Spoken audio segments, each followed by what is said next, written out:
본격적으로 중국의 명절과 기념일을 공부하기 전에 중국의 달력, 올해 달력 갖고 왔어요. 올해 달력을 한번 1월부터 쭉 볼게요. 중국 올해는 어떤 기념일들이 있나 한번 보면 1월 1일에 요런 여기 지금 달력을 보면요. 이렇게 빨간색으로 되어 있는 날이 쉬는 날이에요. 우리 1월 1일은 우리나라도 마찬가지로 쉬죠. 중국의 1월 1일은元旦이라고 하는 날이에요. 우리나라랑 마찬가지로 양력 1월 1일을 중국에서는 元旦이라고 하면서 하루 쉬어요. 우리나라랑 마찬가지로. 그 다음 또 하나의 명절이 있어요. 바로 이날이에요. 올해는 1월 25일인데요. 앞뒤로 굉장히 많이 쉬죠. 이날이 무슨 날이냐면 춘제라는 명절인데요. 바로 음력 1월 1일이에요. 우리나라로 하면 구정이죠. 설날. 중국의 설날은 춘제라고 하면서 우리나라보다 더 길게 쉬어요. 중국에서 가장 중요한 명절 중 하나예요. 그래서 보통 일주일 넘게 쉬고요. 올해는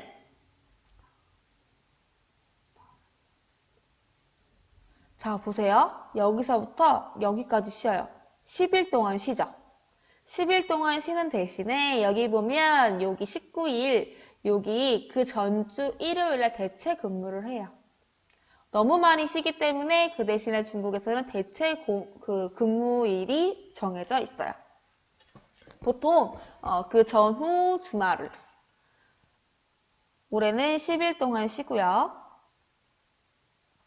4월로 가볼게요. 올해 4월에는요. 어떤 명절과 기념일이 있냐면 바로 4월 4일 날 칭밍제라는 명절이 있고요. 이때도 하루 쉬죠. 이날은요. 우리나라로 치면 식목일이라고 생각을 하면 돼요. 이따가 자세히 한번 배워볼게요. 그 다음에 5월로 갈게요. 5월 1일.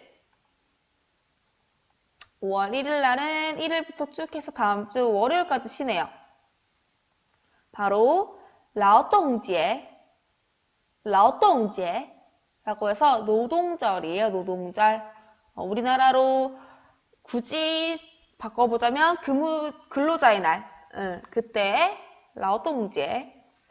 중국은 라오동제 노동절날 이렇게 길게 쉬고요. 또 하나 5월 10일 이때 어떤 날이냐면요. 모친제 이날은요. 어머니의 날이에요. 중국은 우리나라랑 다르게 어버이의 날이 하루에 정해져 있지 않고 어머니의 날, 아버지의 날이 따로 있는데 5월 둘째 주 일요일을 어머니의 날이라고 정해요. 그래서 5월 둘째 주 일요일, 올해는 5월 10일이죠. 5월 10일에 어머니의 날 지정이 되어 있고요. 6월로 보면 6월 1일 볼게요. 6월 1일에 쉬는 날은 아니지만 어떤 날이냐면兒童节하면 어린이날이에요. 어린이날. 우리나라는 어린이날 쉬지만 중국은 쉬지 않아요. 6월 1일이고요. 그리고 또 하나 여기 보면은 6월 21일 요 날은父亲节라는 날인데 이 날은요. 아버지의 날이에요. 아버지의 날. 아까 어머니의 날은 5월 둘째 주 일요일이었죠. 아버지의 날은 6월 셋째 주 일요일이에요. 그래서 올해는 6월 21일이父亲节, 아버지의 날이고요. 또 하나 6월 25일 이때는요. 端午节 날은 단오절이라는 명절이에요. 단오절날도 뒤에 이렇게 쭉 쉬고요. 단오절에 대한 설명도 조금 이따가 자세히 할게요. 그 다음 9월로 가면 9월 10일. 자, 이날은요, 쉬는 날은 아니에요. 教师节. 教师 하면 교사란 뜻이에요. 그래서 이날이 스승의 날. 중국의 스승의 날은 9월 10일입니다. 자, 중국의 스승의 날이 9월 10일인 이유 중에 하나는요, 중국의 1학기가 우리나라랑 다르게 9월에 시작한다고 했었죠. 그래서 새 학기를 맞이하여서 중국의 스승의 날을 9월 10일로 정했습니다. 그 다음 10월로 갈게요. 10월 1일은 굉장히 올해 중요한 날이에요. 왜 중요한 날이냐? 10월 1일 첫 번째, 자, 10월 1일은 지금 올해 두 가지의 기념일이 겹쳤어요. 첫 번째 기념일은 国庆节. 자, 이 国庆节라고 하는 날은 건국일이에요. 건국일. 지금 중국의 첫 번째 주석인 마오쩌둥, 신중국을 만든 마오쩌둥이 지금의 중국, 신중국을 건립한 날이 1949년 10월 1일이었어요. 그래서 건국일을 기념해서 중국에서는 이렇게나 많이 쉬어요.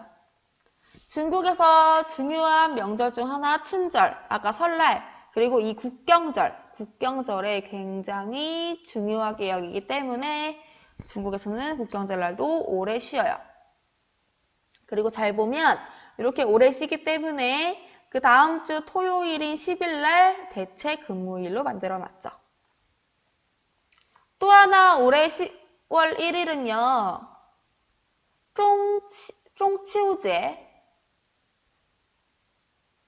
중치우제인데요. 이 중치우제는 중국의 추석이에요.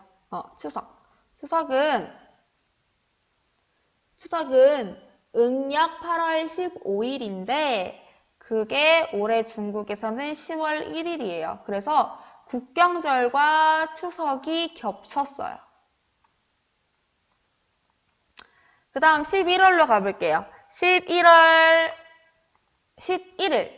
우리나라는 11월 11일이 빼빼로데이 아니면 뭐 가래떡데이 이렇게 얘기하죠. 중국은요. 꽝꼬인지에 라고 하는데 이 꽝꼬인지에는요. 우리나라랑 조금 다르게 솔로데이예요. 우리나라랑 좀 다른 솔로데이. 솔로들을 위한 날. 이렇게 해서 중국의 유명한 그 쇼핑몰에서 할인을 하거든요. 이날. 그래서 그런 날로 많이 사람들이 생각을 하죠. 그 다음 마지막 12월엔 뭐가 있을까요? 12월 24일과 25일 크리스마스 이브와 크리스마스가 있네요. 자, 각각 크리스마스 이브는 빙안예 라고 하고요. 크리스마스는 圣诞节라고 해요. 그런데 혹시라도 2학년 때 우리가 뭘 배웠냐면 해음현상이라는 걸 배웠어요.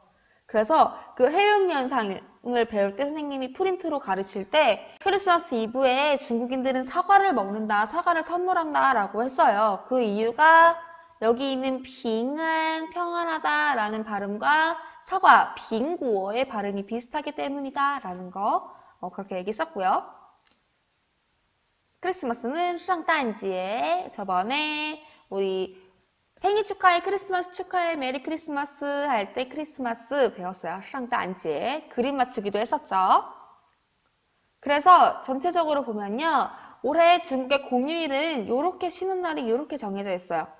보면 새해 첫날 1월 1일 날 하루 쉬고요.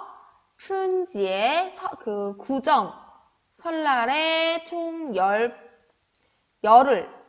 10일 동안 쉬면서 하루 대체 근무하고요. 청명절날은 3일, 그리고 노동절날 5일, 단오절날 3일, 그리고 중추절, 그러니까 추석이랑 국경절 합쳐가지고 그날 같은 날이에요. 그래서 그때 8일을 이렇게 쉬어요. 그래서 중국의 올해 공휴일은 요렇게 된다라는 거 한번 그냥 참고로 한번 알아두면 될 것 같고요. 보통 설날과 국경절 요렇게 오래 쉬어요.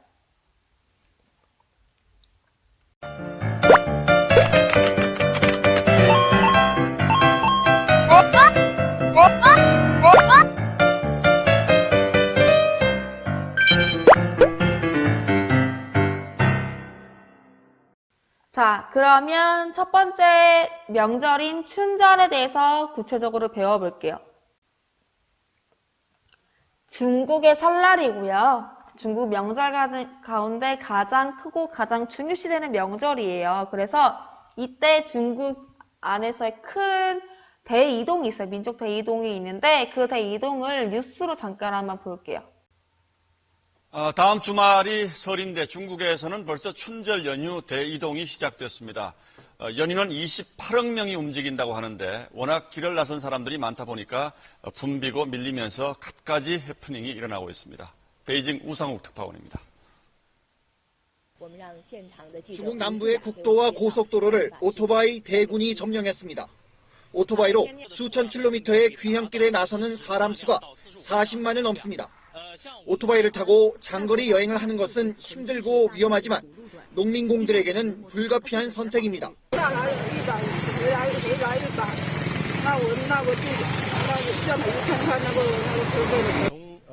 자원봉사자들이 운영하는 임시휴게소에서 허기진 배를 채우고 무료로 수리도 받으며 고생길의 피로를 조금이나마 달랩니다. 다행히 기차표를 구했어도 힘들긴 마찬가지입니다. 길게는 며칠씩 만원 기차에서 시달려야 합니다. 붐비는 기차역에서 시각장애를 가진 딸을 잃어버릴까봐 수갑으로 손을 연결한 아버지도 있습니다. 신년 행사 도중 군중들이 압사한 상하이시는 기차역 앞에 바리케이드까지 설치했습니다. 虽然旅客多走了几步路，但是有效地减缓了进站的速度，能够应对大家一种比较拥挤的状态。 항공권이 동인하자 한항공사는 입석표를 만들자는 황당한 제안으로 빈축을 사기도 했습니다. 농민공으로 고향을 떠난 사람들이 늘어난 데다 연휴를 이용한 관광객까지 급증하면서 중국의 춘절 여행길은 갈수록 혼잡해지고 있습니다. 베이징에서 SBS 우상욱입니다. 자, 봤죠?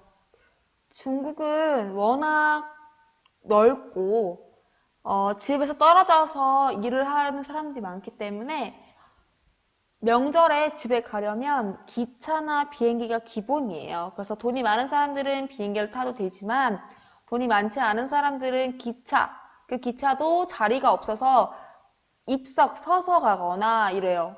그리고 그것마저도 못하면 자동차, 오토바이 뭐 이런 걸 타고 가야 되는데 28억이 대이동한다고 하잖아요. 그러니까 굉장히 번잡하고 되게 복잡해요. 선생님도 한번 국경절날 상해에 있다가 북경으로 놀러 간 적이 있는데 기차가 사람으로 꽉 차고요. 그 의자 사이사이에도 사람들이 앉아 있어요. 그 정도로 굉장히 큰 명절이라고 할 수 있고요. 설날맞이 준비부터 명절 분위기까지 끝나는 날을 계산하면 대략 20여일 동안 이 명절 분위기를 즐겨요. 그리고 이때는 饺子라는 만두를 먹어요. 우리나라 물만두라고 생각하면 되는데 이 饺子를 먹는 이유 아까 해음하고 같은 거예요. 보면 만두 饺랑 焦 이 두 개가 성조만 다르고 한어병음이 똑같아요. 발음이 비슷해요. 여기서 이 焦라는 뜻이요. 饺子라는 뜻이 자시가 바뀌다. 다시 말해서 2019년에서 2020년으로 딱 넘어가는 그 사이를 饺子라고 하거든요. 그래서 2019년에서 2020년으로 넘어갔다라는 발음과 饺子, 물만두의 발음 비슷하기 때문에 물만두를 자정이 되면 가족들과 함께 나누어 먹는 거예요.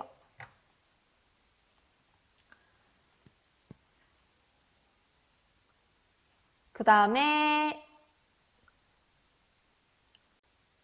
年糕 하면 중국어로 떡이라는 뜻인데 年年糕라는 이 문장이 점점 좋은 위치에 오르다, 좋은 일이 많아진다 라는 뜻이기 때문에 그 발음, 이것도 마찬가지로 해음이죠.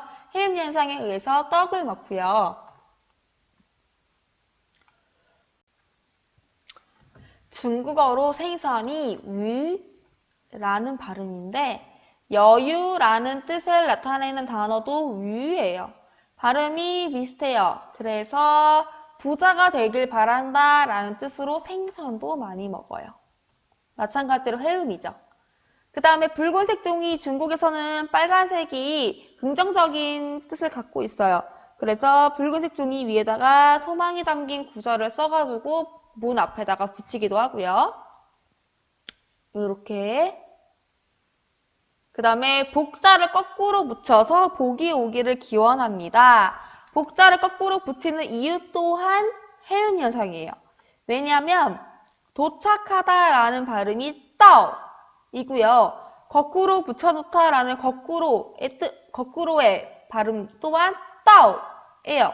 그래서 복이 도착하다 할 때 떠와 거꾸로 붙이다의 떠 발음이 똑같기 때문에 이 복자를 거꾸로 붙임으로써 우리 집에 복이 도착한다 라고 여기는 거예요. 그리고 이 춘절에 대규모로 폭죽놀이가 열려요. 너도 나도 나와서 폭죽을 터뜨리거든요. 그 이유는 귀신을 쫓는다는 의미예요. 그런데 이게 큰 사회적 문제가 됐어요. 이게 쓰레기도 어마어마하고요. 전국에서 폭죽놀이를 하기 때문에 공기가 많이 안 좋아졌어요. 그래서 이걸로 인한 문제가 굉장히 많아요. 여기 나오죠. 매년 심한 폭죽놀이로 인해서 사상자도 생기고요. 화재나 사고가 생겼기 때문에 금지하고 있는 곳도 많습니다.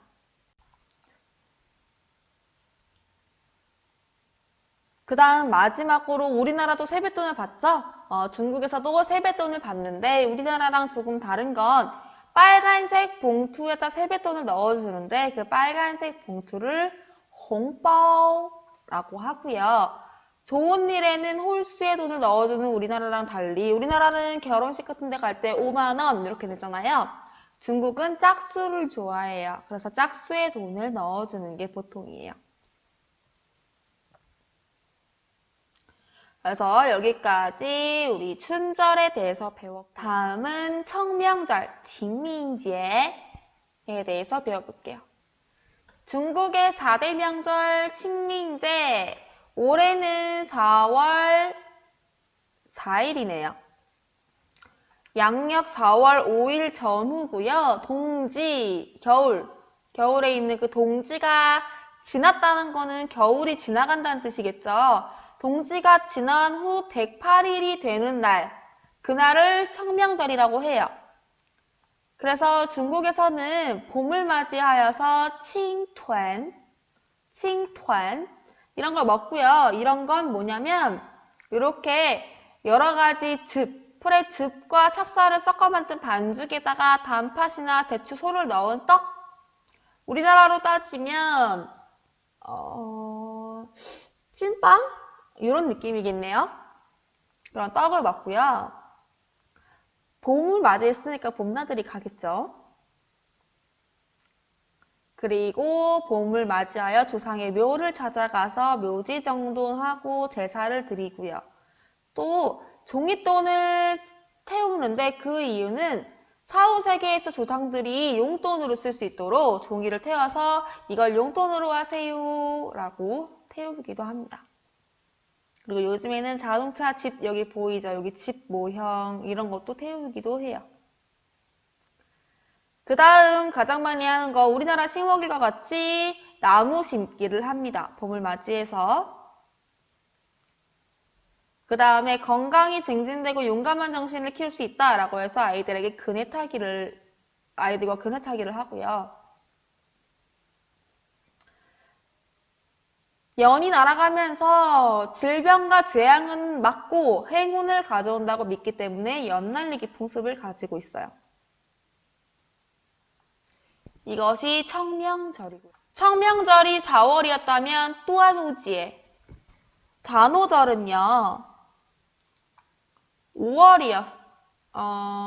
음력 5월 5일이라서 올해는 6월 25일이고요. 단오절은 음력 5월 5일. 단오절은요, 어떻게 기원이 됐는지가 제일 중요하거든요. 그래서 단오절은 초나라 때 신 굴원을 기념하는 날이에요. 굴원은 굉장히 충신이었다고 해요. 그런데 이 초나라가 망했어요. 그러자 자신이 왕과 나라를 지키지 못했다는 죄책감을 강에 빠져 죽습니다. 그러니까 강에 빠지는데 사람들이 이 굴원을 기리기 위해서 매년 굴원이 떨어진 그날 제사를 지내게 되었고요. 이 단오절날 쫑즈, 여기 대나무 잎에다가 밥 이렇게 싸놓는 거 있잖아요. 우리나라 약밥처럼. 이 쫑즈를 먹는데 그 이유는 강에서 굴원의 시신을 찾지 못했어요. 그러니까 사람들이 이 쫑즈를 물에 던져서 물고기가 굴원의 시신 대신에 이 쫑즈를 먹어라. 시신 먹지 말고 이 쫑즈 먹어라 라고 하는 의미로 쫑즈를 던지기 시작했고 그러면서 쫑즈를 먹게 되었다고 해요. 이것이 쫑즈의 유래입니다. 그 다음에 굴원의 시신이 훼손되는 것을 걱정해서 배를 띄우고 수면을 두들기는 거죠. 그러면서 물고기가 그 시신에 다가오지 못하게 하려고 하면서 용주 대회가 시작이 됐어요. 이렇게 생겼어요. 용 모양의 보트를 타고 시합을 하는 거예요. 렁쪼라고 하는데 요런 대회 한번 볼기까지가 단오절에. 그 다음에 중추절, 우리나라로 따지면 추석이죠. 추석엔 중국의 3대 명절로 꼽히는데요. 음력 8월 15일, 올해는 10월 1일이에요. 양력 10월 1일, 그래서 국경절과 겹친다고 했어요.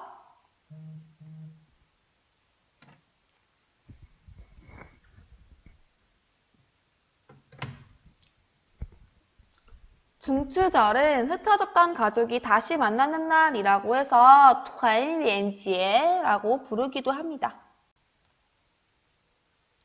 중요한 건 중추제, 중추절에 우리나라는요 추석에 송편을 먹듯이 중국에서는 월병을 먹는데 이 월병을 먹는 이유는 월병이 보름달과 닮았다고 해서 이 월병을 먹어요. 월병은 둥근 모양 안에 팥소, 과일 이런 걸 넣어서 만든 건데 나중에 기회가 생기면 우리도 한번 먹어볼 거예요.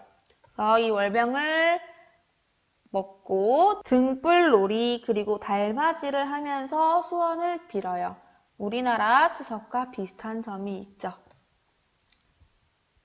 여기까지가 중추절에 대한 설명이었고 이 밖에도 다양한 중국의 기념일이 있는데 어떤 것들이 있는지 한번 볼게요.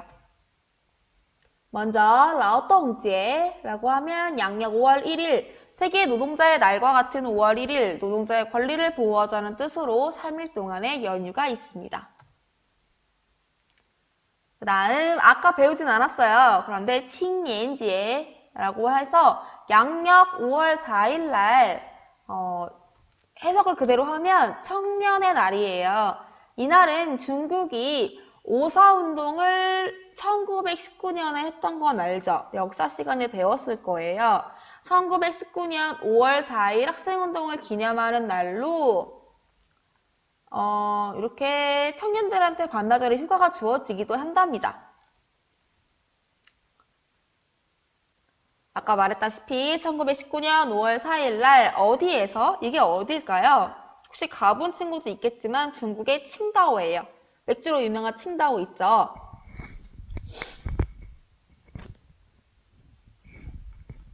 그 칭다오에서 오사운동이 일어났었는데 이 오사운동을 기리는 날이에요. 그 다음에兒童节, 양력 6월 1일. 정식 공휴일은 아니지만 어린이를 위한 다양한 행사가 열리고요. 모친제, 아까 얘기했어요. 우리나라의 어버이날은 5월 8일 하루지만 중국은 어머니의 날과 아버지의 날이 정해져 있어요. 그래서 5월 둘째 주 일요일은 어머니의 날, 6월 셋째 주 일요일은 아버지의 날, 후친제라고 했고요. 스승의 날은 양력 9월 10일, 教师节. 그 다음 중국의 중요한 날 중에 하나예요. 국어칭지의 국경절, 양력 10월 1일. 중화인민공화국을 누가 설립했죠? 마오쩌둥. 마오쩌둥이 중화인민공화국을 만든 날, 1949년 10월 1일. 그날을 기림으로써 만든 날이고요. 그날을 기리는 날이죠. 국경절, 약 일주일간의 연휴가 있고 올해는 8일 동안 쉰다고 했어요. 그 다음에 배운 거 아니지만 또 하나 알아두면 여기 보세요. 시시지에 한자를 읽어보면 칠석이에요. 우리나라도 있어요. 견우와 직녀가 만나는 날. 그래서 우리나라에 발렌타인데이, 화이트데이와 같은 날이에요. 이 날이. 그래서 음력 7월 7일 치시지에. 그리고 아까 얘기했다시피 꽝꼬운지에는 11월 11일 솔로데이라고 하고요. 솔로데이인 이유는 숫자 1, 외롭게 생긴 숫자 1. 이 1이 4개나 있기 때문에 솔로를 챙겨주는 문화가 확산되기 시작했고요. 이날은 중국의 최대 전자상거래 기업인 알리바바, 여기서 만들어 놓은 타오바오몰이라는 게 있어요. 우리나라에 쿠팡, 컬리 이런데 그런 것과 같은 이 타오바오몰에서 솔로를 위한 행사를 엄청나게 해요. 행사를 엄청나게 하기 때문에 중국의 최대 쇼핑일로 탈바꿈하기도 했습니다.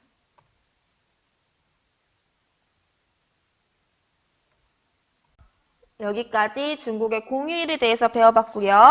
우리가 지금 말한 내용들이 교과서 68쪽과 69쪽에도 소개가 되어 있습니다.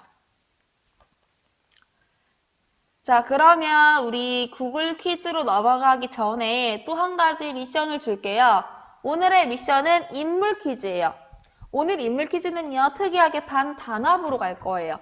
그래서 그 반의 친구들이 모두가 정답을 맞추면 그 반에는 똑같이 3원을 부여하고요.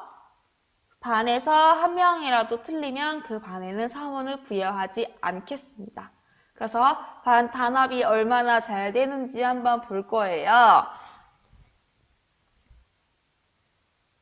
간혹 반 단체로 똑같이 3원을 받으면 그게 무슨 의미가 있어요? 라고 할 수도 있겠지만 3원이라도 있는 것과 3원도 없고 0원만 있는 거랑은 달라요. 뭐를 사먹고 사먹을 수 없고가. 그래서 한번 인물이 2명이 나올 거예요. 2명을 순서대로 구글 퀴즈에 써주면 됩니다.